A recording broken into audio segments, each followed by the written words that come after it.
Hello again. Hello again. And here comes Samarkand. That happened to be the last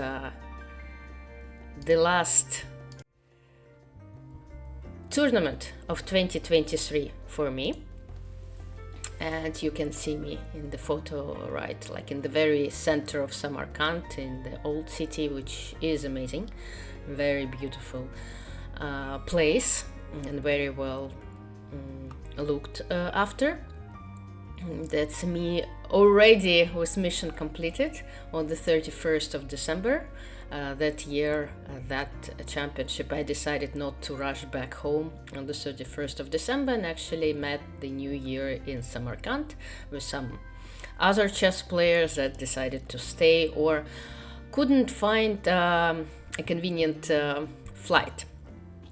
And if we move on to the chess part of the event, as usual, that was a big treat for many chess players from FIDE to finish the year with World Rapid and Blitz, with 2 events, 2 championships, with significant prize fund. And even though the Rapid Championship didn't go as planned, didn't go as I wanted it to go, the Blitz Championship went very well. So let me take you game by game. Of course, we're not going to analyze all games in details because, well, it's Blitz. It's Blitz, and there was some luck. I must say that at some points, I was pretty lucky, and actually you have to get lucky to win or to show a good result in such tournaments. And actually the tournament started very well. Yes, my game with Hampi, we're gonna talk about it, but I'm gonna record a special recap for this game only because that game only took almost 30 minutes. So, but okay, let's go step by step. And that's the first game of the tournament. I was playing black against a young player from Kazakhstan, and I must say, Ksenia Balabayeva, and I must say that nowadays one can feel the younger generation arrives into chess. Many young players, unknown yet names to me, and play very well. I just want to make sure that, is there any way to, I want all the name. Okay. Unfortunately, we can't see the whole name somehow. Anyway, the first game, the Caracan defense, which I play very often, especially in Blitz. What is very important? It's a Blitz championship. That means that the time control is 3 + 2, meaning that we're starting with 3 minutes. All players starting with 3 minutes, and every single move we make, we get additional 2 seconds. If the time runs out, the game is over. So the time is as crucial as the position on the board, and that's very important to keep in mind. And we have to look at the position and also at the clock, the watch, next to the board, because, well, only like combining those 2 factors can help us to really evaluate what was going on at the in the game, in each particular game. Okay, in the game I won't go all because there are 17 rounds I played. I didn't play as successfully, and I ended up in some trouble. So here, definitely out of the opening, I misplayed something. Bishop e6 seems to be quite dubious move, But again, look at the clock. I have barely, I didn't spend any time, while my opponent is already at 217. That's quite important.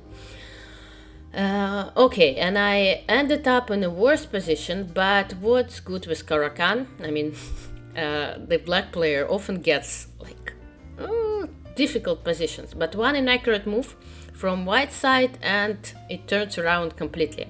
For example, we can see the val bar now saying that white has a very good and solid advantage, but one move like knight g3, and okay, the advantage is already not so significant, and after f takes g3 it's almost over. There is almost no advantage. And also again, have a look at the clock.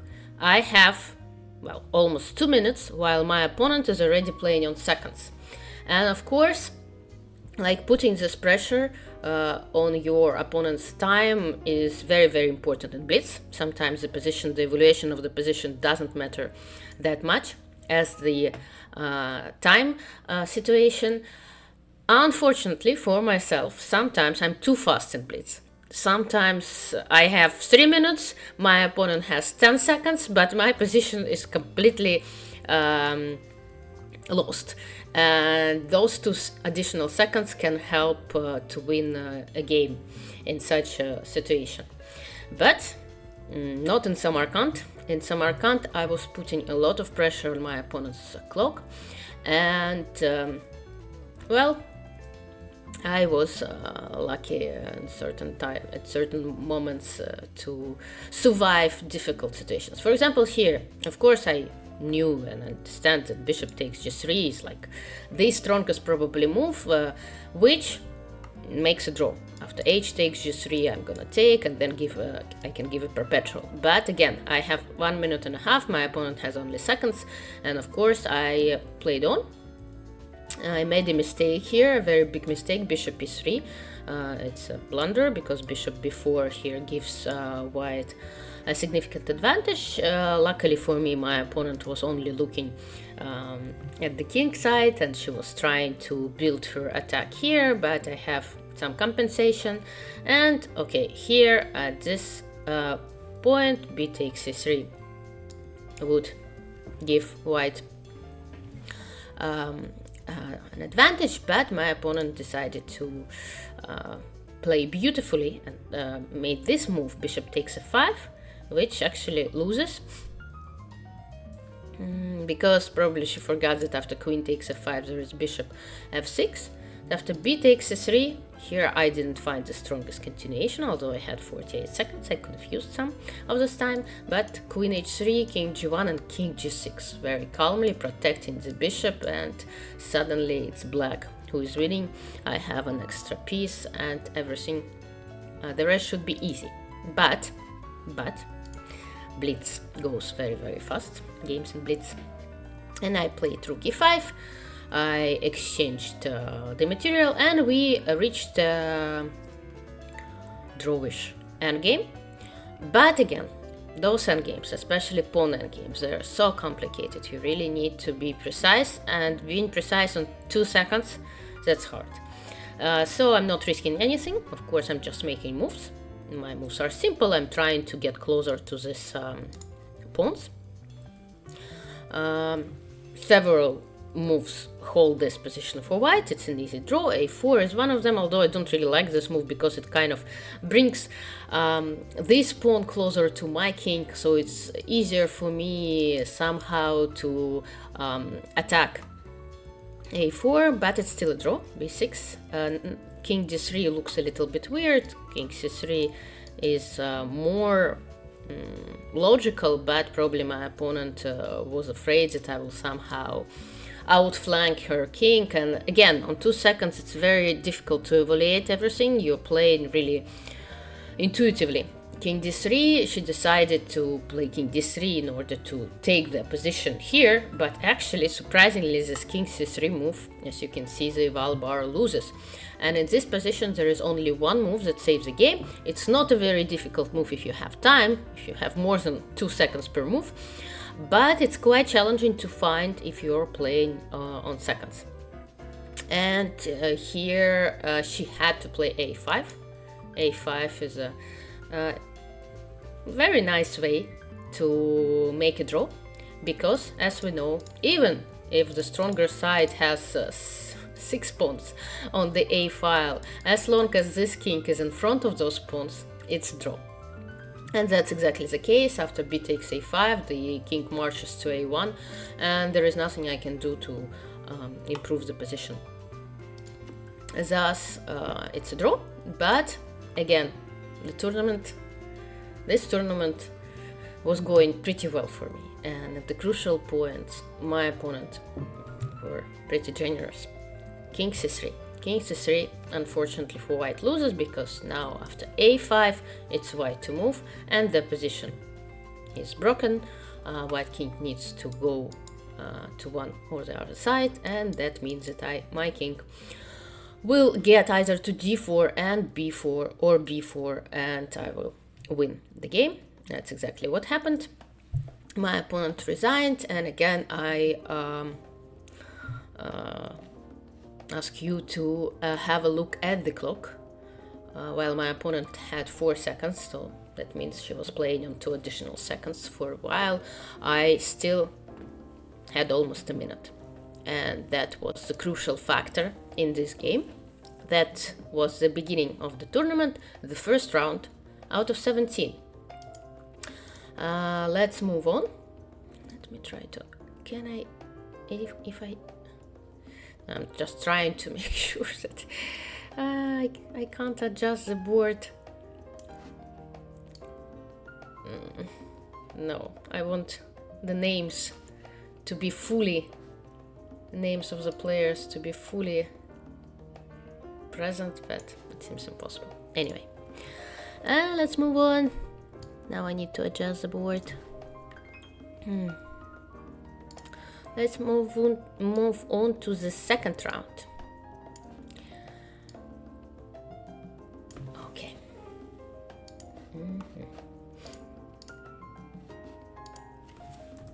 Second round, I was playing against Olga Badelka,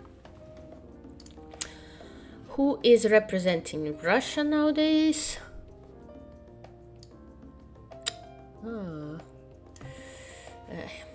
Those adjusting. Come on. No, it doesn't want to.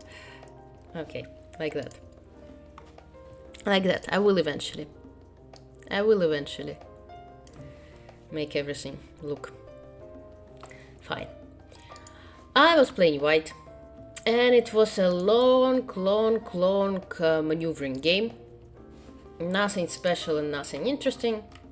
Like, we played the Gioca Piano, then we exchanged many pieces, probably too many I exchanged.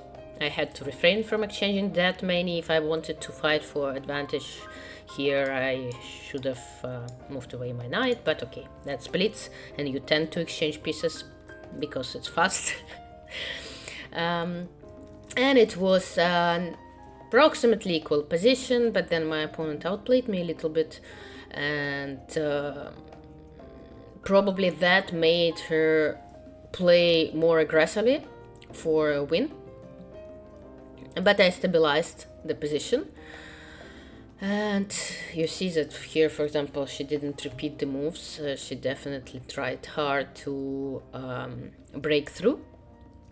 But again, the position is about equal, and here, after exchanging queens, actually her pawns suddenly became quite weak, and weaknesses are very easy to attack, and that's what I did. There was a strange moment in the game, I remember, where my hand made a move faster than my brain actually was able to think about the situation. And here I played bishop c5, and when I was making this move, I asked myself why I didn't take on b7. Why this move came faster. But you see, again, I have 50 seconds, my opponent has 5, so sometimes it's really important to find this balance, and I'm not really good at it. I tend to play faster than one needs to, and sometimes I skip those important moments.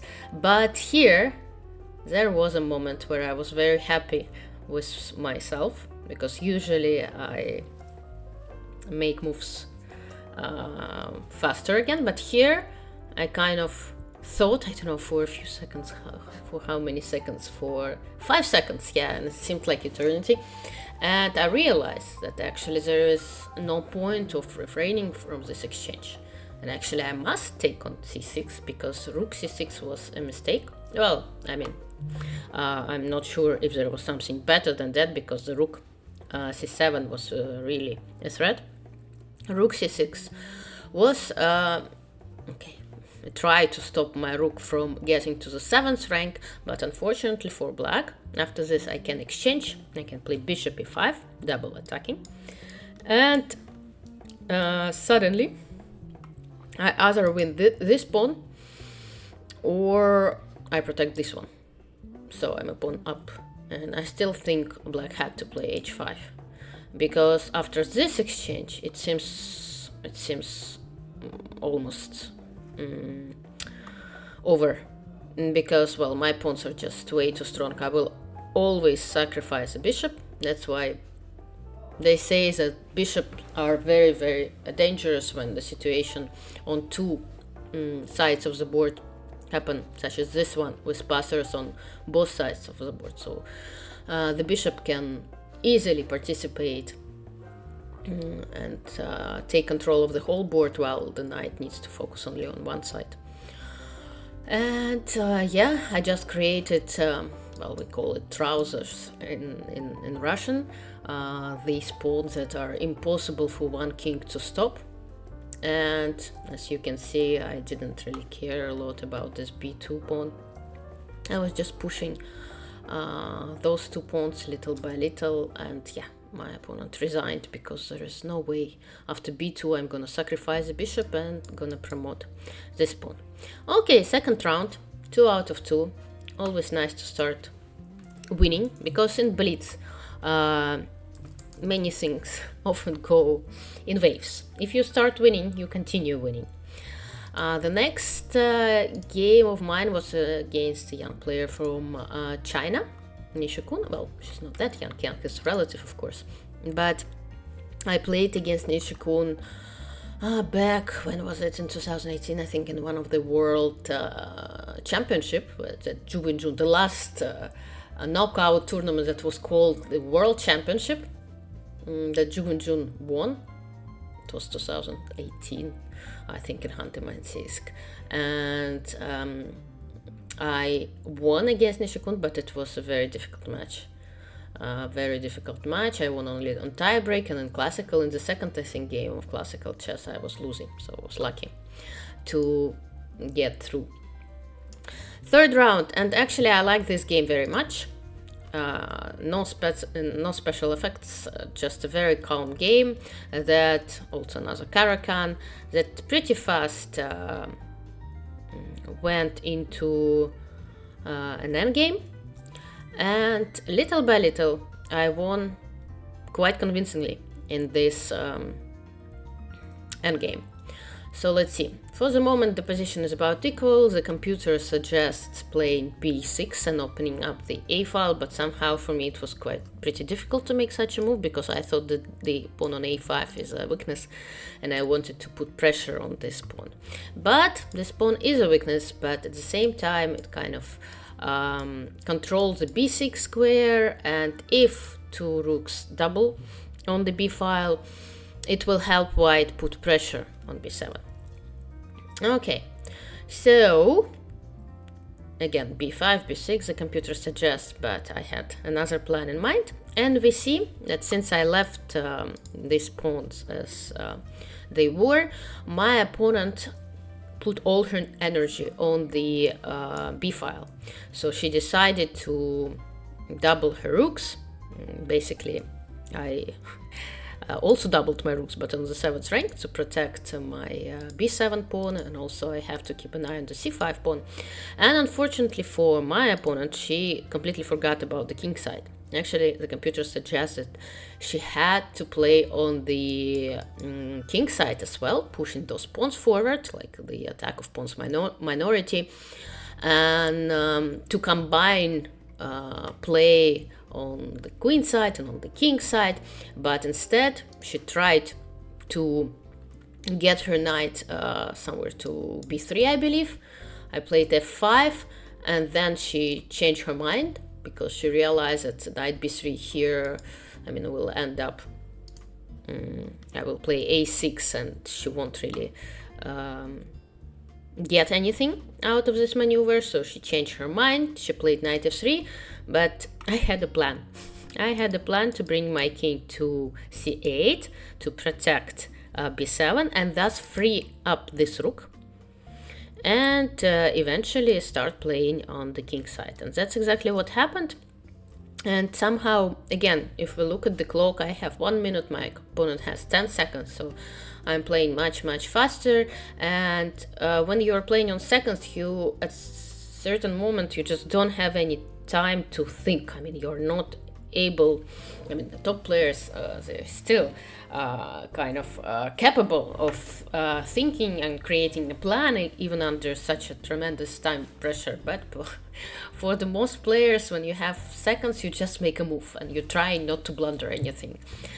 And we see that my opponent, yes, started just juggling, I mean, her moving her knight back and forth without any particular reason, and this is already a mistake, because the knight had to keep an eye on e5, because here suddenly I open up the e file, my king reached the c8 square, thus my rook, now this second rook, is free.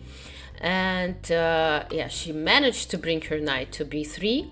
She had this plan in mind to attack the c5 pawn, but that was the wrong plan, because I'm able to defend all my pawns on the queen side, while if we look at the king side right now, her king is all alone and I have the pawns majority, and this rook is free. So that's why my pawns started to march forward very fast, and yeah, her position deteriorated significantly, like immediately. Her king is still all alone, and I got a winning position, but then there were some ups and downs. Even though I think I played decently this technical part and reaching a completely winning position. Again, bishop versus knight with like those two pawns running on both sides, but here inaccuracy started. I had to push the pawn to a2 and then just try to weigh with my bishop to c3 and basically promote this pawn into a queen. But okay, I made it a little bit differently, but still okay to keep at least one pawn. To keep one pawn, which is crucial, because if this pawn is to get exchanged, it's going to be a draw. So I have to make sure that this pawn stays alive. And here I was playing fine until the very moment when I get a completely winning position. But you see that I don't have 50 seconds anymore, right? I also have 10 seconds, so it was pretty tense. And I make a few repeating moves, and here, luckily for me, the broadcast like just stopped showing the moves, but I do remember what happened, and it's not the best moves that happened. My opponent played d4, I played king c3, and after c5, for some reason, I didn't capture on d4 and on c5. I played b5, she played c6, and again, for some reason, just my brain stopped cooperating. I didn't capture on d4, and then bishop b6, winning very easily. I think I played b4, and here the position is not winning anymore. I gave a check now, but now it's too late. And there was something like this, like that, like this, and I was giving checks, and my opponent ran somewhere to the side. I don't remember exactly what checks I was giving, but I do remember that she just ran out of time at some point. So yeah, somewhere here she ran out of time. So that was 3 out of 3. Again, some luck at the very end, but we must agree that, well, in this game I was pressing quite well. And it was a very tense game. Round 4, I was playing against Polina Shuvalova, who is very strong, well, player overall, but Blitz player in particular. She took bronze or silver, I don't remember, last year in Almaty in the same World Championship, the same format World Championship, and she was leading like till a few last rounds. She had a very good performance at that time, so I knew that she is a very, very strong player and a very dangerous one. And in this game I was the one in time trouble constantly. It was another Caracan, I think the most played opening for me in this tournament. Well, the positions that I like, but some Caracan players don't mind. I have a pair of 2 bishops and a lot of space, but what to do with the space on that time, it's quite a difficult question. But I think I played well up to a certain moment where I had to decide what to do with my pawn structure, and I made a mistake. So, well, here I felt like I had to go forward, but the computer suggests improving my position a little bit more before making such a move as g4. Well, because g4 is logical, of course. I mean, I want to take up even more space, but it also weakens the pawn on f4, it weakens the position of my king, so in time pressure it's kind of tricky. But my opponent played rook d7, which computer dislikes strongly, but I mean, the way it suggests to play, it's so unhuman. It suggests a move g5, which you tend not to like, because usually if you're playing against a knight, you don't want to make such squares, right, that eventually the knight can land on. But unfortunately for this poor guy, it's impossible, or nearly impossible for the moment, to get to f5, and thus I kind of push this piece even further away. But again, it's so hard to break through. So now I need to make some more like improving moves and find the right way to play d5. The position is better for white, but it's pretty hard to play. And I played f5, which is also quite logical, because again I have a pair of 2 bishops, and we are taught that if we have a pair of 2 bishops we need to open up the positions. That's what I was doing. But as you can see, well, for the moment I have our time is almost equal, but somehow I felt like I was under pressure and time pressure for some significant part of this game. But I think I played well here. I managed to coordinate my pieces pretty well, and here suddenly I made a very strong move. I mean, of course, a very logical move to move out of the spin, king h1, but the idea behind this move is very, very strong. a4, rook g1, and suddenly my opponent realized that I have a very annoying idea of putting pressure on this g6 pawn, and she spent so much time here, like what, yeah, like a minute in a 3-minute blitz game here, trying to figure out the way to proceed.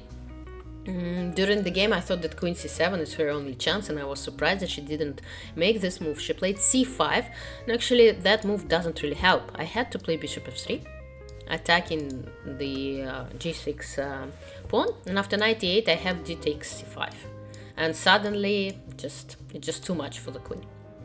I'm winning here, so that was an easy way to get a winning advantage. But I was so surprised and shocked with the c5 move, because I considered only basically queen c7, trying to exchange the queens, and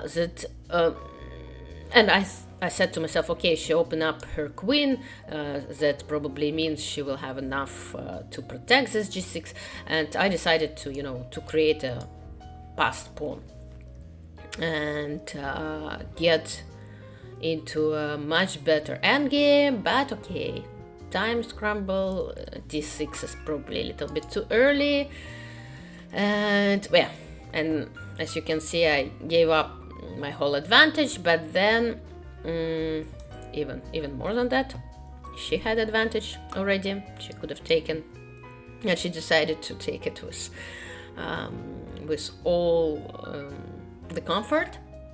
And she forgot about bishop c6, and she didn't see probably rook e2 because she was shocked when I played. I remember she was kind of lost when I played rook c6, probably forgetting about this intermediate rook e2, and she gave away the exchange.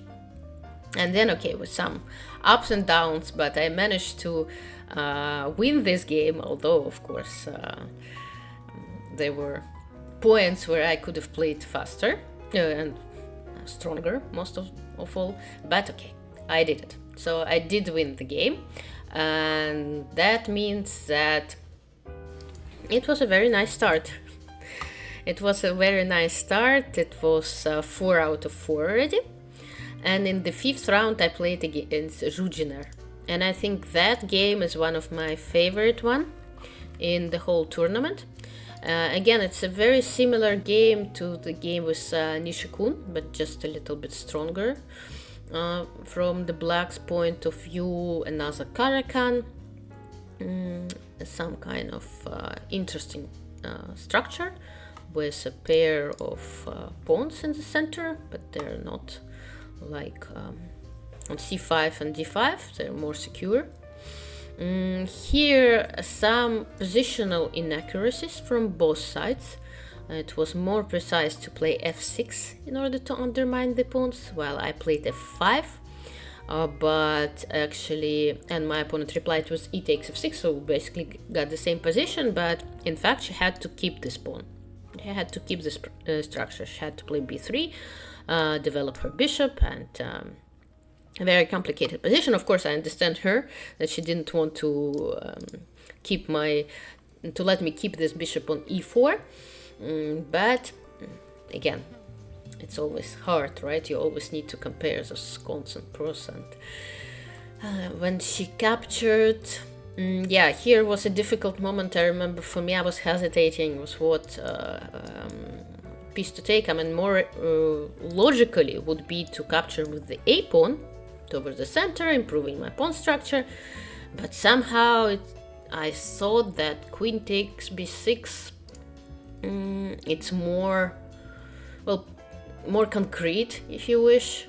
I don't let this bishop develop, and okay, it was an accuracy. I mean, it was overcomplicated. A takes b6 was much stronger, but my opponent decided to get to an endgame, and in this particular endgame, it's now my knight versus white's bishop, and my knight in this game is so much stronger than white's bishop, and it's a pleasure to watch, and it was a pleasure to play as well, because it was so much easier to play with black, even though the computer doesn't, I mean, evaluate my position as something dangerous or significant, but again, you see, it's 1 minute difference. I have a plan in mind, so I put my rook on b3, then I pushed my pawn to b4, and I exchanged a piece of rook, and then suddenly after this exchange, it became obvious that it will be very hard for white to hold, because the pawn on e4 protects my knight, which takes under control c1 square. I'm gonna put my rook on c6 and will control the c file. White doesn't have time to get on c2 in time, and also I will push the pawn to b3, and thus my rook will eventually get to c2, and it's gonna be too much for white to hold everything. And that's exactly what happened. So little by little I improved my position even more. I got my rook to c2, and then I started pushing these pawns on the king side, because, well, white is almost in Zugzwang. The rook doesn't move because many pawns are hanging, the king doesn't move because it has to protect the rook, the bishop, well, the poor bishop just has one square, g7, but and then I can play h4, and probably it was still like the most resilient way to continue, but then eventually, you know, I will get through. I will put my pawn to h3, will give a check. It's actually a checkmate. If I put my pawn on h3, it's already a checkmate threat. So that's pretty understandable that my opponent played h3. And well, here I made a strange move. I had to play h4, of course, winning the game. I played knight c4, and here I could have won in 2 moves, but instead I captured first, and then I realized that actually I had a winning continuation. I repeated, and then I realized that I'm winning pretty easily. Okay, and that was my 5th victory in a row. A very, very nice tournament so far, and I enjoyed this game quite a lot. And for the format, if we're talking about the format, as I said, in the women's tournament, in the first day there are 17 rounds altogether, split into 2 days. We start with 9 rounds and followed by 8 rounds in the second day. And the problem with all those Blitz tournaments in big opens and in big formats, that it's like running a sprint. Like you run for 10 seconds and then you rest for 30 minutes or 1 hour waiting for another sprint. Then you run it again, like very, very fast. You finish your game in less than 10 minutes. And then you wait again for 1 hour. So this kind of, and there's no other way actually to do it, unless it's like a small close tournament, because, well, there are hundreds of games being played, and of course there are hundreds of situations, different situations, and in Blitz sometimes there are appeals and so on and so on, and you really need to find this balance, like to be very concentrated when you play, and not to relax too much in between those long and unavoidable breaks. And that's what always, well, that's I think the most difficult part for all chess players. We prefer to play. We are ready to sit and play 17 Blitz games just straight in 2 hours and finish it. But this pressure that you have in between those rounds is, and especially after the first day, if you're going, if the tournament is going well, I mean, you start to think about like fighting for medals and so on. And those thoughts, they also require energy and take your energy, and it's challenging. That's why we often see leaders after the first day, they just disappear in the second one. But okay. That was still the first day. I was doing great, and that was one of the crucial games of the tournaments. Now, retrospectively, we can say so. Unfortunately, it didn't go well for me. I was playing white. I decided to surprise Valentina not to play her favorite Caracan, so I switched the opening, but unfortunately I wasn't very well prepared in this opening. I mixed up several lines. I didn't know a thing. And well, I got a decent position, but usually, especially in Blitz, it's very important to know plans. And here, since I mixed up several opening variations, I mixed up plans, and anyway, I got lost. Even though bishop b4 and this knight d6, knight c4 plan seemed weird, but that was one of the crucial moments of the game where I had to play rook f1 and keep this square for the knight. I played rook e2, and the position is very hard to play for me. While for Valentina, she likes when she can jump with her pieces and attack all those pawns. It was a bad game. It was a very bad game, and after knight d6 the game is almost over. I mean, I can simply resign, and I was actually very surprised that I managed to get until an endgame, even though I completely lost endgame with 3 pawns down or something like that. But it felt I had a chance. Maybe I had to exchange the pieces, I don't know. But somehow here, okay, you see that I was under enormous time pressure, 10 seconds under 50. But okay, I fought. I did whatever I could, and it was just the position was just too good for black, and Valentina won very convincingly. And well, she played the whole tournament very convincingly, I must say, and won the event at the end without basically chances for the rest of the tournament to get her. Okay, so 5 out of 6, the first loss in the event. And as I said, in Blitz there are always waves. I mean, you can win several games, but then you can start losing several games, so it's very important to stop.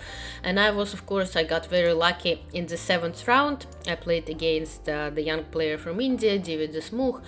And well, I mean, again, the Caracan, how many Caracans we can get. And there were a few inaccuracies from both sides. Here, for example, knight g6, preparing bishop e7 was much stronger. And here I had to play e5, which would most likely give me a good position. Well, at least I would put pressure on this pawn, and it's not so clear what she... I mean, she has to spend time to protecting it. And what's even less fortunate for white, that every single move protecting this pawn has its drawbacks. So e5 would have been much stronger. I didn't play my best. Here I also misplayed, and I ended up in a very difficult position. My knights went in the wrong direction. I mean, the position was okay, but after this strange maneuver attacking the bishop, my position is just completely lost, because my knights, well, I mean, they are supporting each other, but f4 is coming, and what they're doing over there, it's not so clear. So luckily I didn't lose my knight. Actually, I think I was fortunate that my opponent decided to exchange her bishop. She could have played bishop a6 and leaving my hanging knights in the center. Okay, the position is still in white's favor. I sacrificed a pawn. Very tough position. I remember playing the game and being surprised that it's so hard to play. Well, sometimes it's hard to play because you're completely lost. Okay, I had some chances to complicate and to improve my position, but I didn't really use them in full. Well, at some moment here, I think my opponent, misplayed, and I could have done something better than what happened in the game. That's okay. You see that I have 58 seconds, my opponent has 20, but a completely winning position. Again, of course, she could have played stronger. And, well, a completely lost position. But luckily for me, queen f1 is a big mistake. Queen c5 was completely winning. Here I could have played rook e2. I didn't notice this move, as I remember trying to find something. But okay, I decided to take the pawn on d6, which seemed to me very dangerous, and I tried. Okay, I tried. That was a very hard position. Okay, here white missed rook e2, and here, as you can see, the computer suggests that it's completely winning for white, but it's not that obvious in a practical Blitz game, because I have my counter chances. I have this pawn, which can get very dangerous.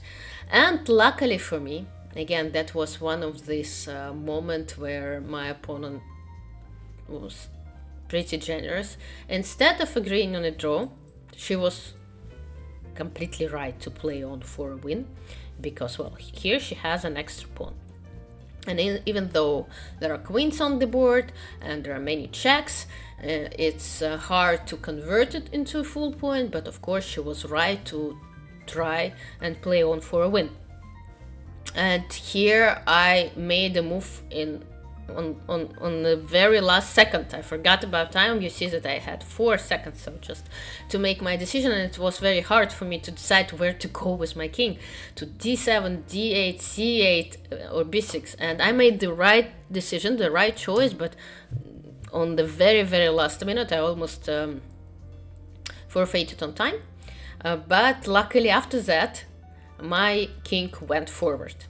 And here my opponent already had to agree on a draw. She had to understand that even though she has an extra pawn, but thanks to the activity of my king, I have enough compensation. And it becomes easier for me to play. So that was the moment to agree on a draw. Instead, she continued to play on. And, okay, well, the game became double-edged. We're playing on seconds. She has 5, I have a little bit more, but approximately the same, and it's so much easier for me to play because, again, my king is very, very active. And we can see that, yeah, she made a mistake. She went back. She had to stay on h3, and after knight d4, suddenly it's me who is having all those ideas, tactical ideas, and it's me who is putting pressure. One more inaccurate move and the game is over. Yeah, I won this game. It's a very dramatic turnaround, of course, for my opponent. She was winning throughout a big part of the game, but on second, somehow the march of my king decided the event, and that meant that I had recovered from a loss. I won, and thus I had 6 out of 7. And the most dramatic game of the event, where I blundered checkmate in 1. That was terrible. That was terrible because, okay, I played a very strange opening, but actually I've used it throughout my Rapid and Blitz quite successfully, but I misplayed the middle game and we ended up in a very, very equal position. But again, I was the one putting pressure on her time, on her clock, and even though after the game, when I see the evaluation of the computer, I don't understand why during the game I thought that my position is so much better. Definitely I was overestimating my position a lot, but okay, probably thanks to this overestimation and my confidence, I was able to get a winning position. Okay, some inaccuracies during this tactical scramble. Well, eventually my opponent had a chance to make a draw with here at this point, but she didn't give the right check. Queen e2 was making a draw, because after king d5 there is queen a2. So probably I just have to go back and we would agree on a draw. Instead she gave that check, and this check allows my king to escape. And here, of course, it was obvious to both of us that I was about to promote my pawn. That was a funny moment because I hesitated for a while, because I had 2 moves that I liked, both.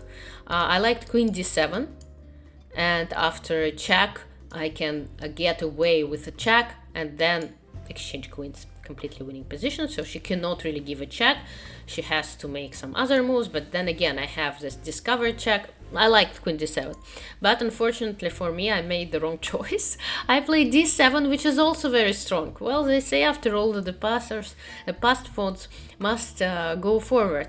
It's winning, but unfortunately after queen b4 there is only one move that wins, all other lose.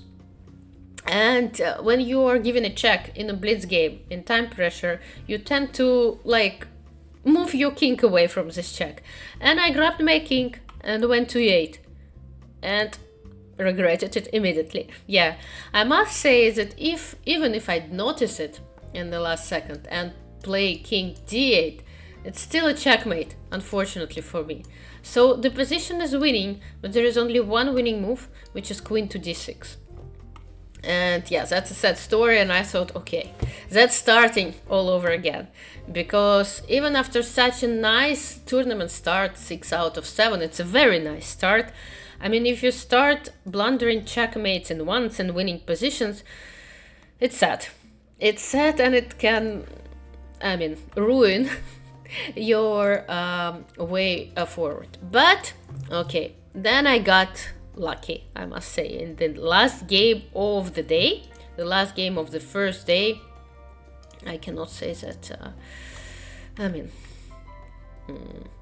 okay, that was another Caracan, a very complicated theoretical line where white is putting a lot of pressure. I wasn't precise. After the game, I found in my database that I already played exact same position 3 years ago against Katerina Lagno. Yeah, and but I played very well here. C4 is excellent, an excellent sacrifice, but it had to be connected with Queen C5 check and then Rook A2. Like immediately getting into this counterattack on the queen side. Of course, in Blitz it's hard. And I didn't find it, and here I made a mistake, like the crucial mistake, knight d5, and I knew that there is bishop takes h7, but I calculated it briefly. Of course, in Blitz everything is briefly, and I said to myself, okay, I will play f6 and my king will just, you know, will go away from this attack, and I will end up with an extra piece. The computer disagrees, and it shows a very, very nice way for white to win. Well, it's the only way, everything else loses. But it's a very cute one. It's knight e5, just stopping, just covering this escaping square, and if black takes, then white takes, and the rook on f1 is just in time again to take under control this f7 square. And okay, after knight f6 there are several ways to win, but the cutest one is of course rook takes f6, because after g takes f6 there is a checkmate. Okay, I thought rook h7, but actually rook h7 loses because king g6, and suddenly it's black who is winning. So it's very important not to skip those checkmates. Okay, that's a brilliant attack that white had, but luckily for me my opponent didn't notice knight e5 probably. I'm sure she considered bishop takes h7. Here white is still putting pressure, but for some unexplainable reason my opponent, well, probably she felt that she has something and she gave away the whole bishop. It's some kind of a blackout, because actually I made a mistake with queen d7, queen d8 was stronger, and knight d3 is also a mistake, because there is indeed knight g4, which is pretty unpleasant, because that's how she exchanges those knights, and well, she still has a nearly winning position. But after bishop g7 is not winning anymore, she just gave away the whole bishop. I didn't understand why, and yeah, and that's it. I was lucky not to blunder the rook, because it was the last game of the day and I was already like on the verge of losing concentration, and here I almost played rook g4 at some point. I think somewhere here, only milliseconds before touching my rook, I realizing that this rook is under attack. That's why you always have to keep all your pieces protected in Blitz. But okay, luckily I didn't blunder anything and I managed to convert it, thus finishing the first game with an excellent 8 out of 9. Just an excellent score, which was not enough to share the first place, because Valentina, I think she was an 8.5 or something, like very, very strong and powerful. But again, I was focusing mostly on my games, on myself, and of course after a completely disastrous rapid championship, that it was the worst result ever for me in rapid.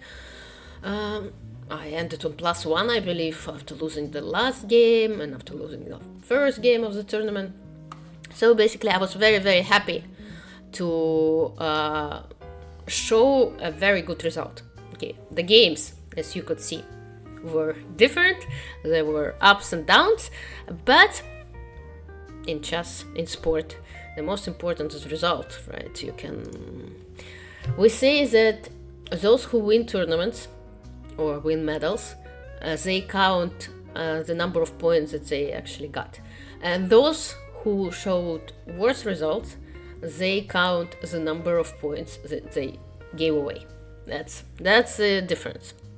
So the first round of the second day, after 9 rounds in the first, there were 8 more games to play. I was playing against Harika in the first game. It was a very, very solid game. Okay. Very, very solid game. Which I played pretty well. Okay, I didn't play d5 to fight for advantage. But then in this almost equal position, I managed to pose some problems to my opponent. And yeah, here I had different ideas to put more pressure. Like rook a3, rook b3 was a very nice plan. And then even here, yeah, here I think rook a3, rook b3. And also there was a very cute moment here. There are several very, very nice ideas, such as, for example, playing b5. And actually, if black captures, then I have all those ideas connected with c6, and somehow this pin is very, very annoying. So there is something else. Can I play a5? No, because I thought that there were some other ideas. Okay, well, no, not b6. I can take and play c6, and somehow I could have tried something, but of course it's a blitz, and I just play d6, and d6 gives away the most of my... I think rook a to c1, some cute moves I had with the idea, yeah, to play c6 here, and after b6, a5, yeah, that was the way to get to this pinned knight. But okay, it's very, very complicated. I played d6, and then later even had to be careful to equalize the position, because my poor pawn on d7 was stopped and just lost. And well, eventually, thanks to the activity of my pieces, despite the fact that I... Yes, thank you for correcting me. It was 7 out of 9. Yeah, I finished the first day of 7 out of 9 because I lost to Anastasia Bednaruk, that's true. I lost to Valentina Gunina and to Anastasia, but 7 out of 9 is still a very good result after the first game. And yes, Valentina was on 8 out of 9 after the first day, leading the event. And okay, the first game of the second day, round number 10, ended in a draw. So here, after capturing the knight, I captured on b7, and then I was getting lucky, I must say, because that's one of the important games for the tournament standing. I was playing against Bibisara Subaeva, 2 times already Blitz world champion, and she was Blitz champion in title, right? She was trying to defend her title, and I ended up falling into a famous trap. Well, at least Bibisara said that she already trapped Anna Muzachuk, exactly like that. Bishop e6, and actually that plan with Queen b6 is wrong. I just had to develop first somehow better position for white, but okay, complicated one. And after that there is Queen f3, attacking the pawn on f5, and after g6, because the queen is too far away and it's not protecting the pawn on f6, there is g4. Okay, it's unpleasant, but I think I played very well. I sacrificed the pawn, and actually I got a very decent position with a strong compensation. I had to double the rooks on the h file, and I had to try to play here, but for some reason, I don't know, I didn't opt for this plan, and for the whole game I was struggling. I was trying to well, I was playing being a pawn down, although then I managed to equalize, or rather my opponent let me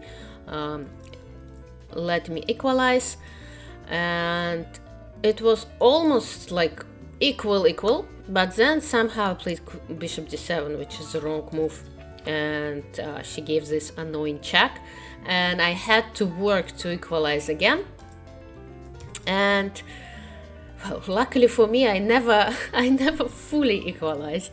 Well, here, of course, I don't know why I decided to give away the pawn on f5. Here, white was winning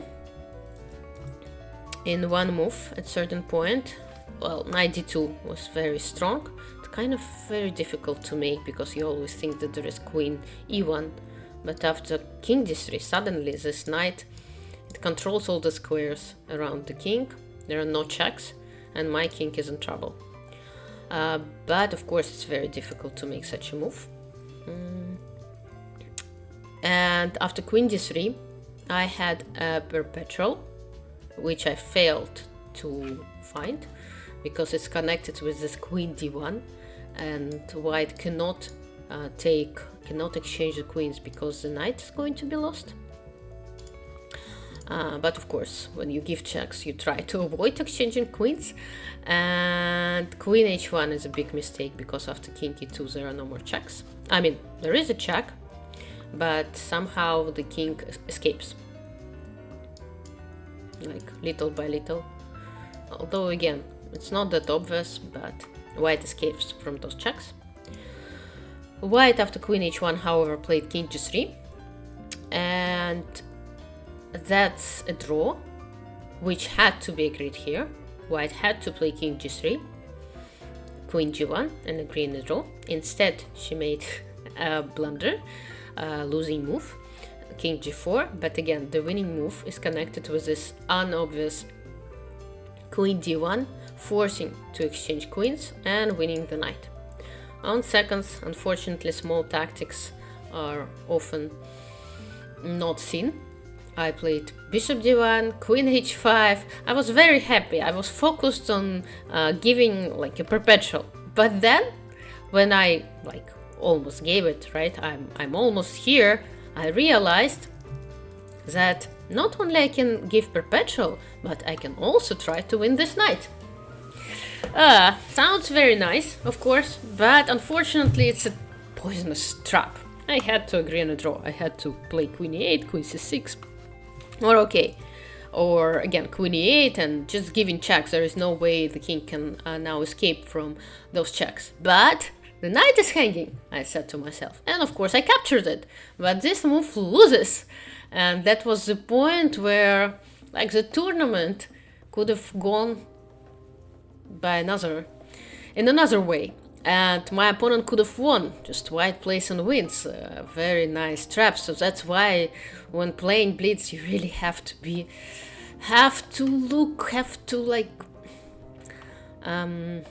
believe in these small tactics and have to try to find it really, because well, if you're looking for something, you might find it, right?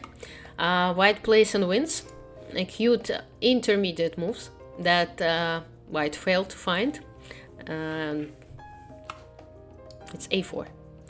The queen is pinned, and unfortunately the king has to go away, and thus the queen will be lost. Quite an easy one, right, when you see it. But luckily for me, my opponent didn't see it, and I escaped from checks and managed to find a nice way to checkmate my opponent. So quite a lucky survival here, because I was struggling the whole game, and then even at the very end when I survived, I managed to blunder a queen. And well, I believe at that time Valentina was winning like everything, and I didn't even look at that table. I was trying to play my games. The next game I won, but it was not a very good game. It was another Caracan, as you might have guessed. Many Caracans. And actually the line that I'm playing was black often. But here I decided to be creative. Instead of the regular bishop e2 and castle that I've played already millions of times, I decided to castle long. Well, that's wrong. That's wrong. With this bishop, it's like somehow improved dragon variation for black. And my attack doesn't go as smoothly as I would like it to go. And it's so easy for black to play.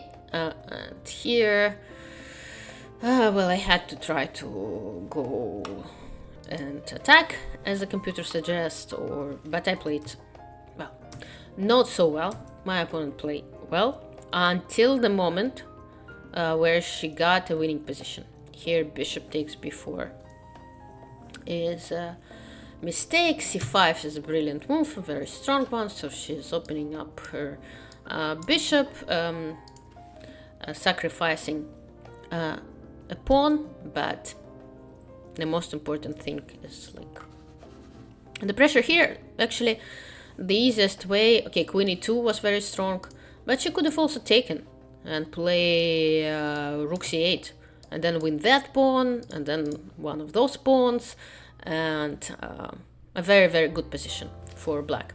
But instead she decided pretty like logically to keep the queens on the board, but somehow I managed to stabilize. And from now on I played well, while my opponent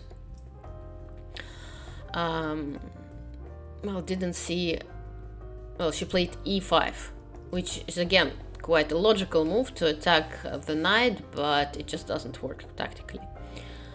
She had to take, but okay, bishop d4, you don't consider such moves in blitz games. You just don't want to give away such a bishop. So my position is fine here already, and after e5 it's very good, because there's a strong rook c3 and a very strong knight f5. Yeah, and the game is basically over. So I managed to turn the tables around in a very unpleasant position, and I won the game quite convincingly. So I continued scoring points. Then I played against young player from Russia, Leah Garifulina. It was a complicated Caro-Kann. She played well. Actually, it's funny because exactly same position was played a few days ago in the Tata Steel Challengers.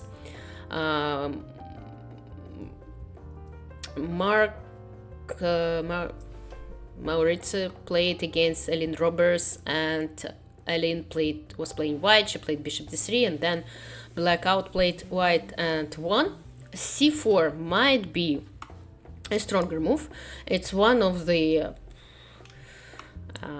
most recent theoretical like battle here in this position. Very complicated, like knight e5, knight takes e5 and f takes e5 are the main moves, but of course in blitz you don't really remember. I played knight c5, which is bad, but my opponent luckily for some reason decided to develop her knight to d2, which is completely unnatural here, because her main idea is to put pressure in the center. What can be more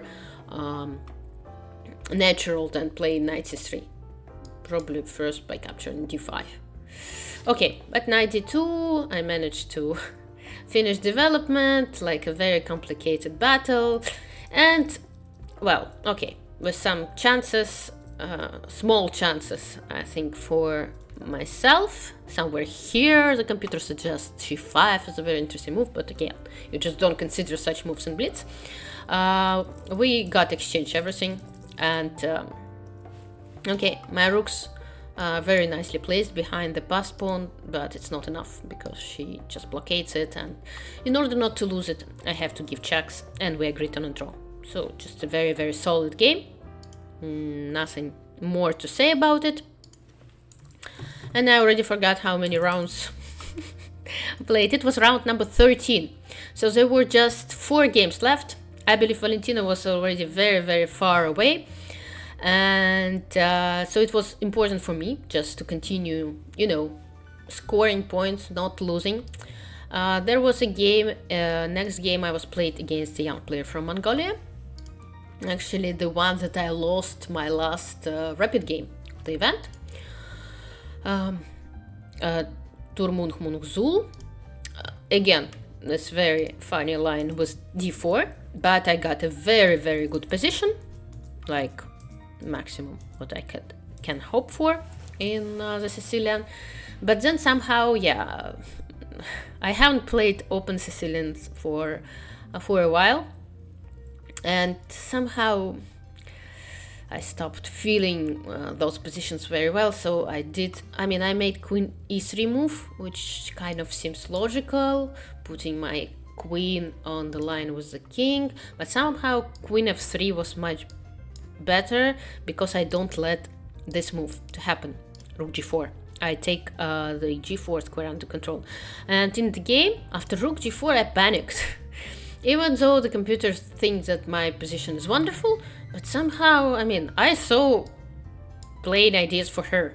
I didn't see how I should play. And I didn't like rook b4 so much and knight e4, and that's why I played c4, which kind of weakens my queen side.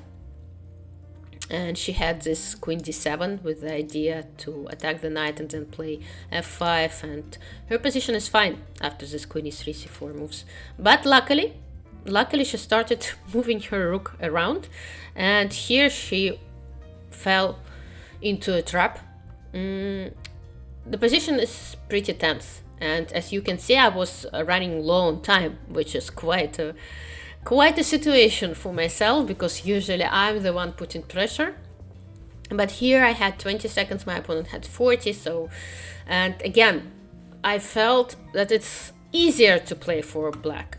She has all those ideas with b5. She can develop and put pressure, and b5, f5, and me, even though, okay, maybe with my head I understand that it's fine, her attack is not something terrific just yet, but it's harder to play on the seconds. And luckily she captured this pawn, but after that, for some reason, her rook is trapped. You cannot play with just one rook, right? And yeah, if rook e4, knight f6, if rook f5, then g4 or even bishop e2. She sacrificed the exchange, but it was not enough. And well, I think I won it pretty convincingly, although again, of course, you always can play more precisely, but I think I did it fine, and I won this game, thus adding one more point to my already very well going tournament.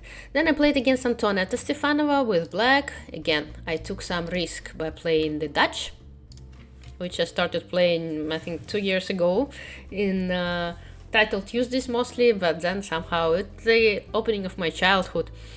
I like it for Blitz. And I ended up in a very good position, pretty fast. So I got a very, very good position, a dream come true position.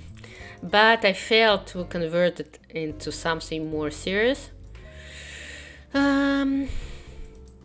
Here I didn't find the right one. I wanted to play c5, but the fact that she can take the pawn on b7 stopped me, and I just forgot that actually she can't.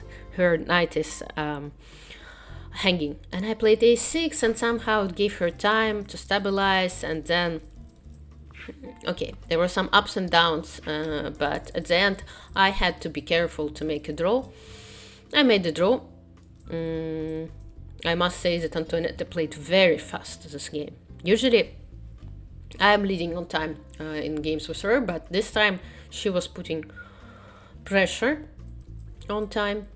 But okay, we agreed on a draw, and I believe that was exactly the round where suddenly Valentina lost, because she was leading 1.5 points, I think, ahead of me.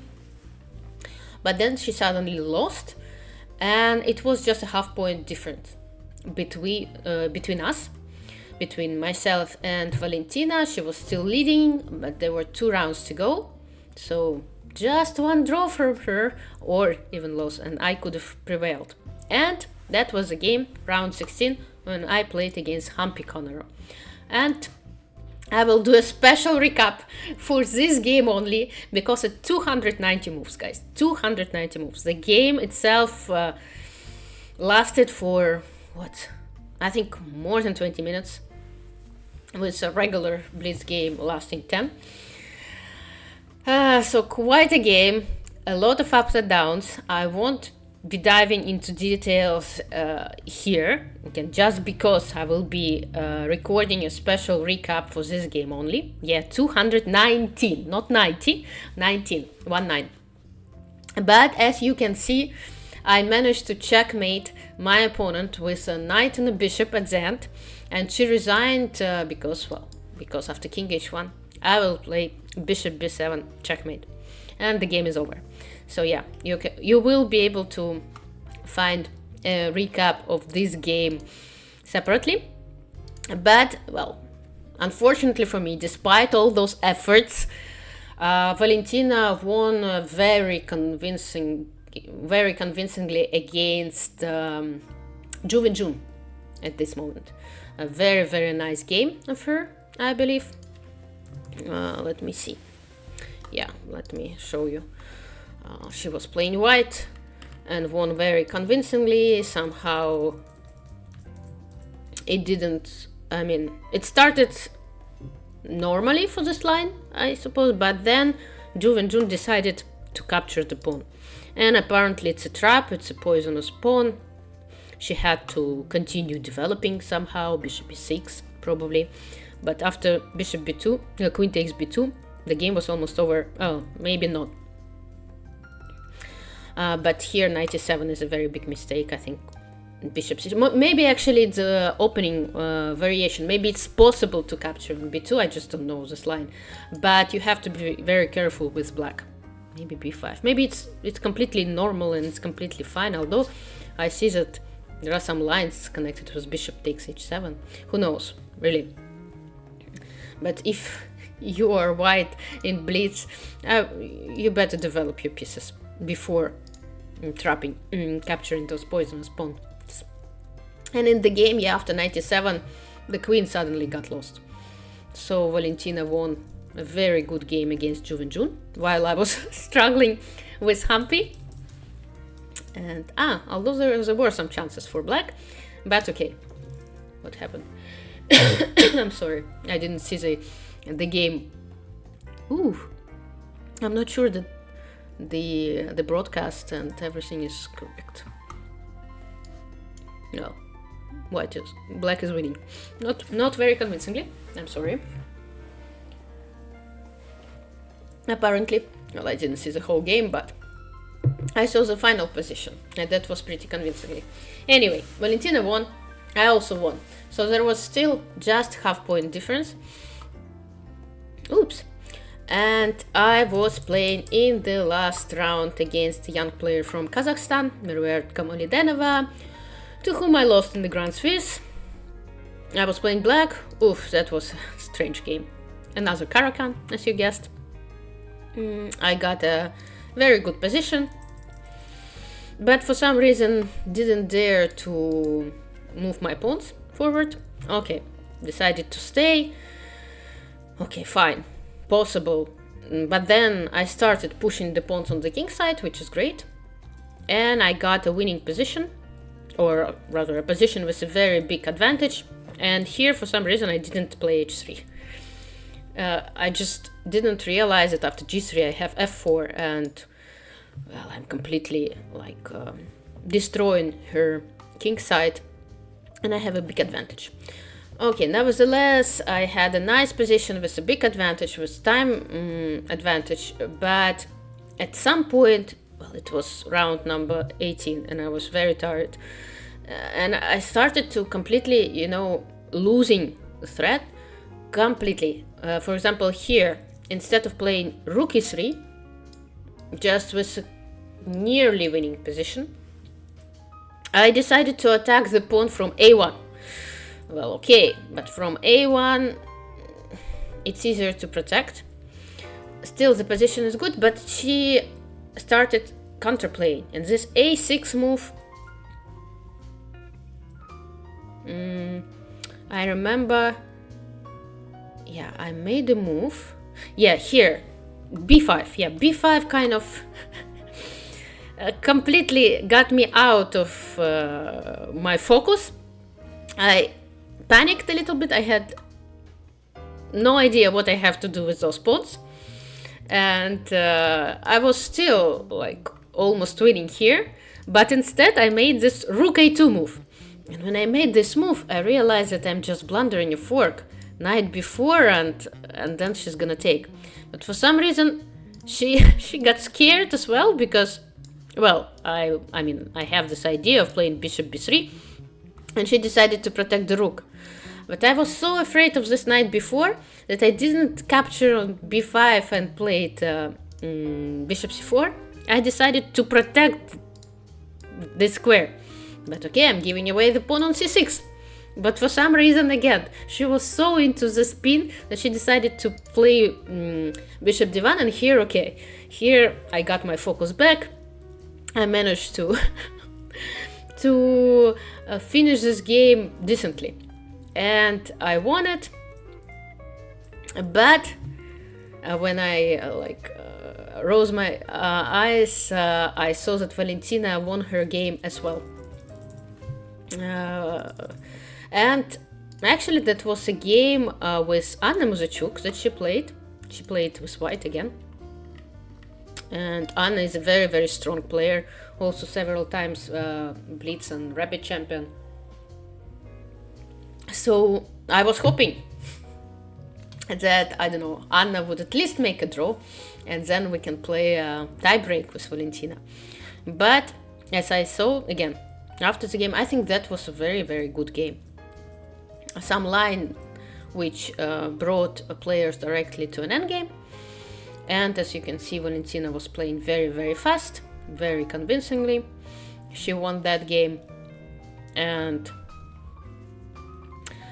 thus she became the World Blitz Champion 2024. Yeah, just no chances for black here. Just a very, very powerful game from Valentina. Very powerful performance.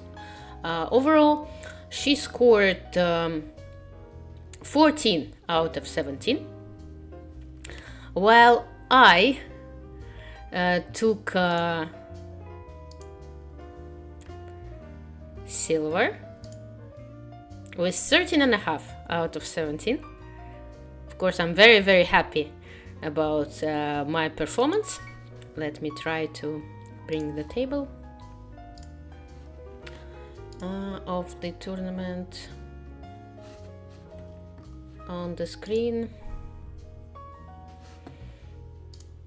Yep. And Zhu Jiner took bronze with Turmun Hunuzu in the 4th place, and Katerina Lagno and Bibsara Subaeva also playing a good tournament. But as I already mentioned, that was a very good way to finish the year 2023 for me. That was quite a year, which I'm going to talk about in photos and reminding you about recaps I made in a little while. But for the moment, that's it about the recap of my Samarkand World Blitz. And yeah, for those who is going to watch this video on YouTube, you can try to find my other recaps on the channel. And for those who are watching it on Twitch, we shall carry on after a small break. I will go away for a few minutes and I'll be back, and we will continue with 2023 recaps and maybe Monaco recaps if I have time this time. Okay, so I'll see you in a bit.